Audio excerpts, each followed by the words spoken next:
കണ്ണൂർ കണ്ണപുരം സ്ഫോടനത്തിൽ അന്വേഷണം ജില്ലാ ക്രൈംബ്രാഞ്ച് ഏറ്റെടുക്കും. പ്രതി അനൂപ് മാലിക് തുടർച്ചയായി സ്ഫോടന കേസുകളിൽ പങ്കാളിയായ സാഹചര്യത്തിലാണ് നീക്കം. ആരാണ് അനൂപ് മാലിക്? നിരന്തരം കേസുകളിൽ പെട്ടിട്ടും വീണ്ടും വീണ്ടും സ്ഫോടക വസ്തുക്കൾ നിർമ്മിക്കാൻ ഇയാൾക്ക് എങ്ങനെ കഴിഞ്ഞു?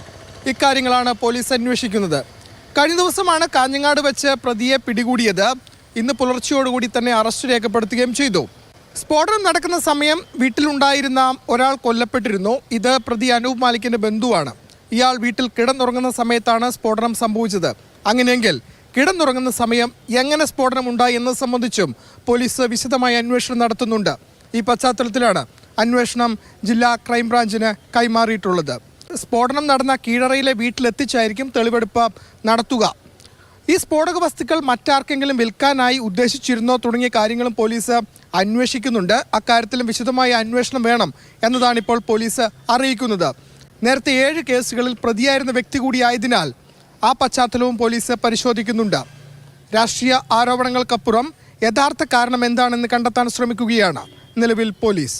കണ്ണൂരിൽ നിന്നും ഷാജി ചന്ദ്രയ്ക്കൊപ്പം ഫെലിക്സ്, മാതൃഭൂമി ന്യൂസ്.